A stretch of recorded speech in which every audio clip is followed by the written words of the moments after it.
Good morning all of you. आज हम class 7th के संस्कृत की पाठ्य पुस्तक से 5th चैप्टर का पाठ पढ़ेंगे, जो है सुभाषितानि। सुभाषितानि अर्थात श्लोक। इस चैप्टर में कुछ श्लोक दिए हुए हैं जो मित्रता से संबंधित हैं। बच्चों, श्लोकों का हमारे जीवन में बहुत अधिक महत्व होता है। श्लोकों के माध्यम से ही हम अच्छे जीवन की शिक्षा प्राप्त कर सकते हैं।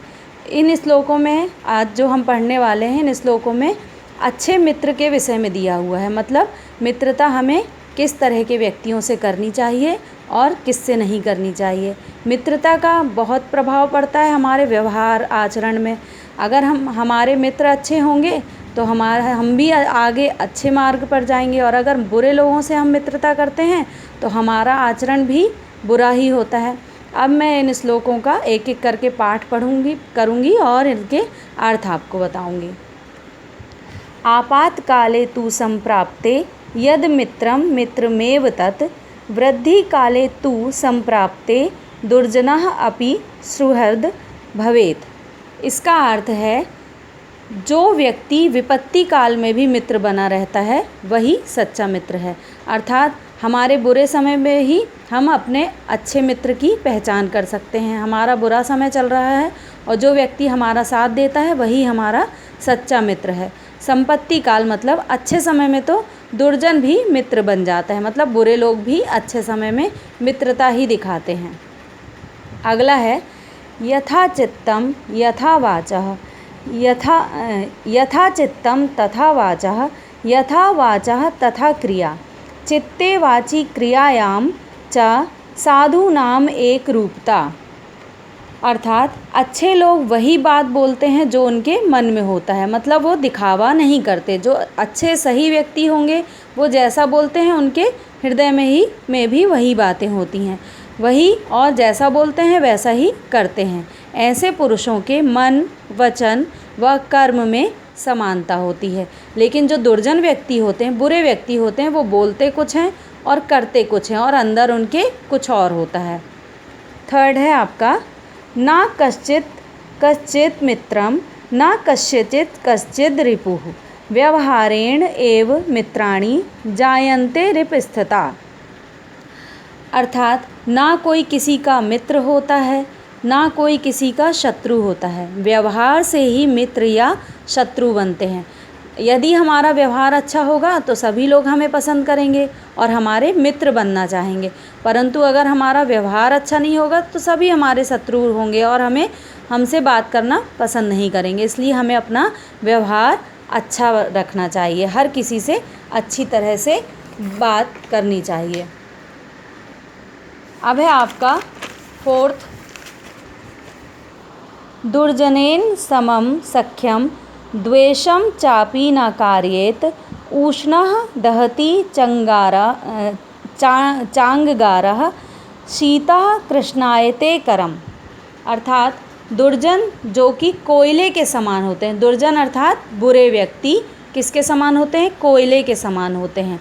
उनसे प्रीति कभी नहीं करनी चाहिए, मतलब उनसे दोस्ती कभी नहीं करनी चाहिए, क्योंकि कोयला यदि गर्म होता है तो वह जला देता है, और अगर ठंडा या शीतल होता है तो हमारे अंग को काला कर देता है। इसलिए हमेशा अच्छे व्यक्तियों से ही मित्रता करनी चाहिए।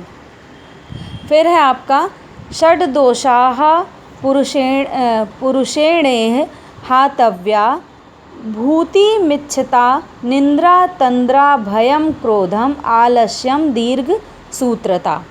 अर्थात किसी व्यक्ति के बर्बाद होने के 6 लक्षण होते हैं। कौन कौन से? नींद, गुस्सा, तंद्रा, आलस्य, तंद्रा अर्थात आलस्य, और काम को टालने की आदत। मतलब अगर हम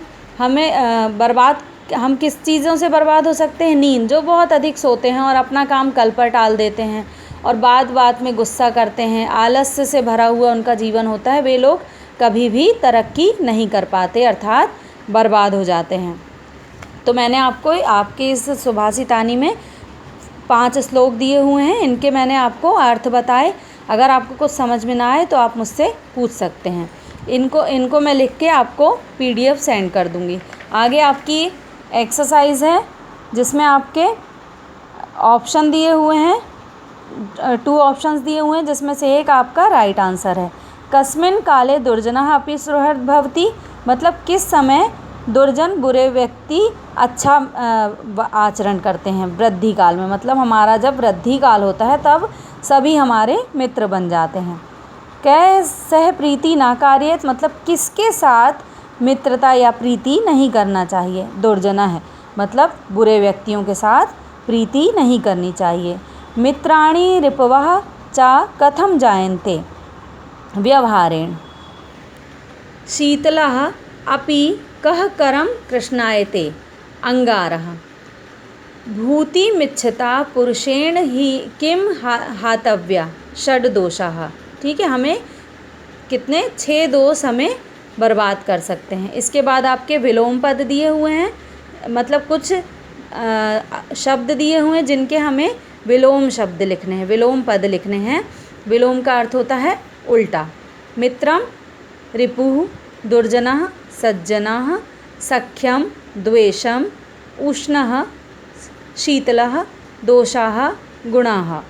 इसके बाद आपके प्रश्न निर्माण करना दिया हुआ है। प्रश्न निर्माण करना ये मैं आपको फ़ोटो क्लिक करके PDF सेंड कर दूंगी, आप अपनी उत्तर पुस्तिका में लिख लीजिएगा। इसके बाद आपके शब्द रूपाणी दिए हुए हैं। शब्द रूप मैंने अभी आपको पढ़ाया है तो आपको समझ में आ जाएगा। इसमें आपको मूल शब्द लिखना है। ये जो शब्द दिए हुए हैं इसके आपको मूल शब्द, वचन, लिंग, विभक्ति लिखनी है। जैसे सज्जनाम क्या होगा, सज्जन मूल शब्द है, और ये भी मैं आपको PDF सेंड कर दूंगी। आपको ये अच्छी तरह से पढ़कर लर्न करना है। ओके बच्चों।